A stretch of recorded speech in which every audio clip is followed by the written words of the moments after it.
it seems like there really aren't that many great Thanksgiving horror movies. Every other holiday has 8,000 movies about it, and yet somehow the gap between Halloween and Christmas gets mostly forgotten.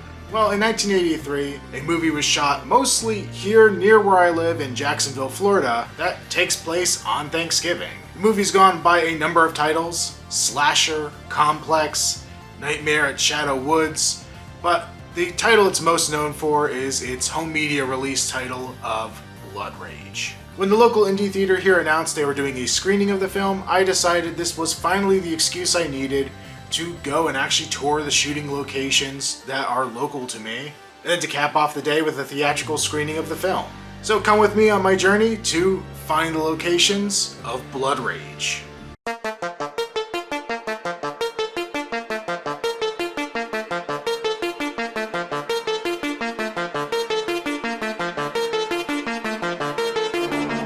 So where this Walmart now stands was originally the Midway Drive-In that was used for the drive-in theater at the beginning of the film. The interior shots, the ticket booth, all that was done in New Jersey, but the exteriors for the most part were filmed out here. The drive-in closed in 1986, so between the time the movie was filmed and released, it no longer existed.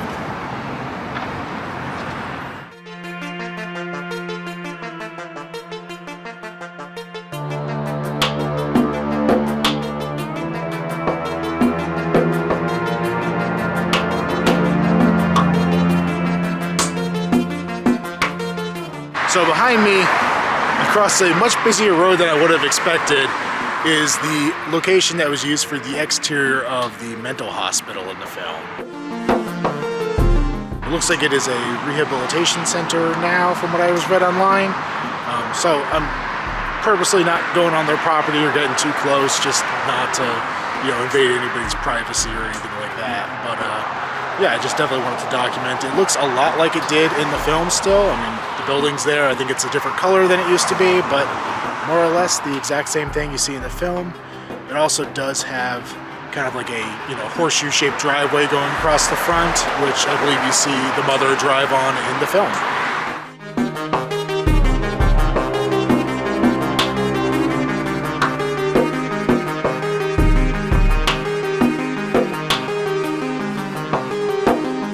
Yet another location not really worth going into. But what is now this Wells Fargo used to be the Atlantic National Bank, and this is where they filmed the interior scenes for the mental hospital. Obviously it's closed right now because we got here pretty late, and even if we went inside, I'm sure the atrocious 80s interior that we saw in the film is no longer present here. But this is supposedly the location.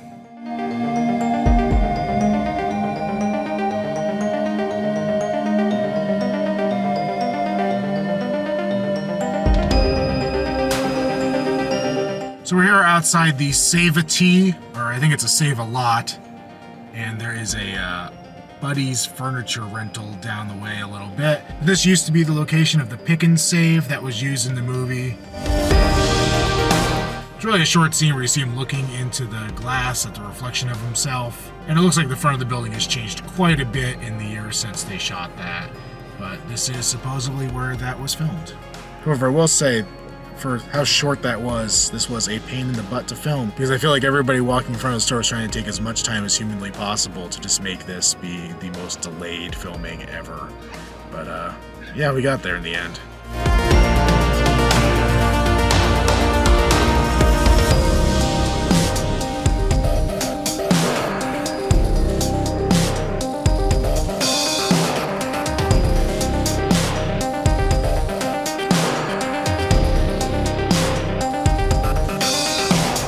Well, I was hoping we'd be able to get a lot closer, because this is the actual Shadow Woods apartment complex. But it is gated, it is no trespassing.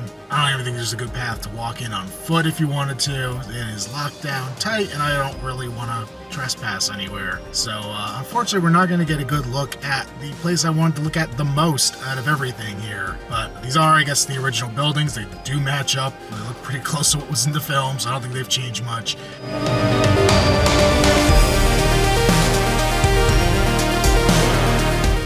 have heard that they added more buildings in here. And this was also the tennis court.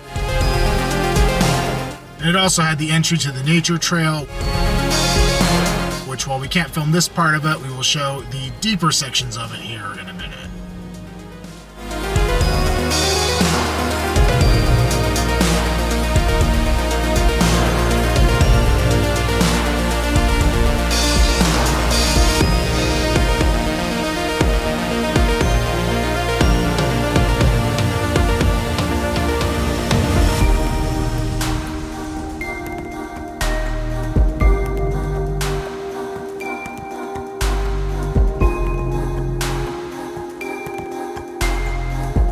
This is the Red Maple Trail at the University of North Florida, and this is where they filmed the scenes out on the boardwalk that's supposed to be behind the apartments in the film.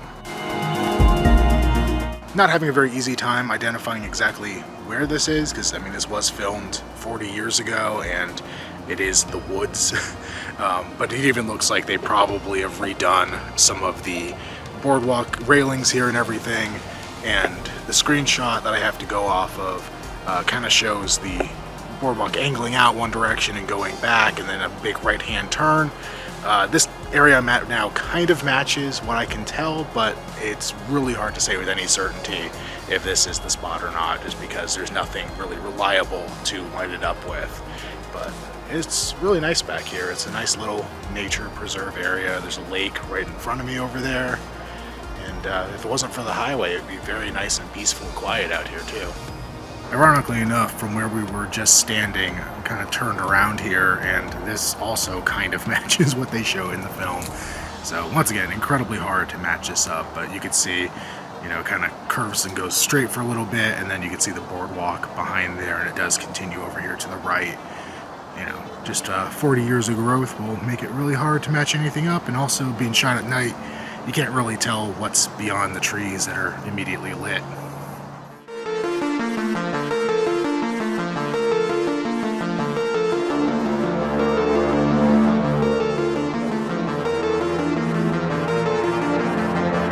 So I'm not going to get out here either, but this is the location of the pool house, the infamous indoor pool where the climax of the film takes place. You can kind of see it through here, just through these windows. Wasn't really sure we were able to get too close here, and I really don't want to go walking around because I don't think the gate was supposed to be open, but it was, so I figured I'd just show what I can see here without going too crazy.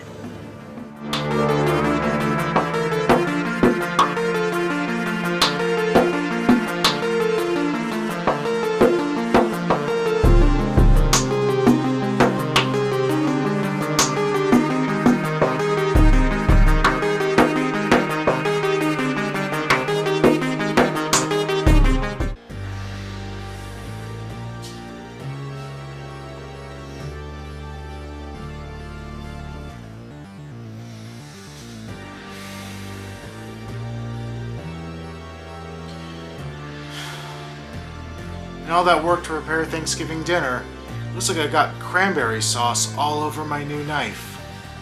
What a shame. Oh well, that was a lot of fun. I didn't get to see quite as much of all the shooting locations as I wanted to, but it was really neat to see them, and especially to see them and then very shortly after get to see them in the film on a big screen. It was just neat to make that immediate comparison. Screening was a lot of fun. I've seen the movie previously, but it was good to see it with an audience. As I mentioned before, this was held at Sunray Cinema, but it was actually hosted by the Straight Chillin' podcast, and they made up some exclusive posters for the show, which I think are very cool. So these aren't just movie posters, they are actually like, you know, specific to the date and screening of the film. I think it's a nice little collectible to add. But that's it for this one. Have a happy Thanksgiving, and I'll see you guys next time.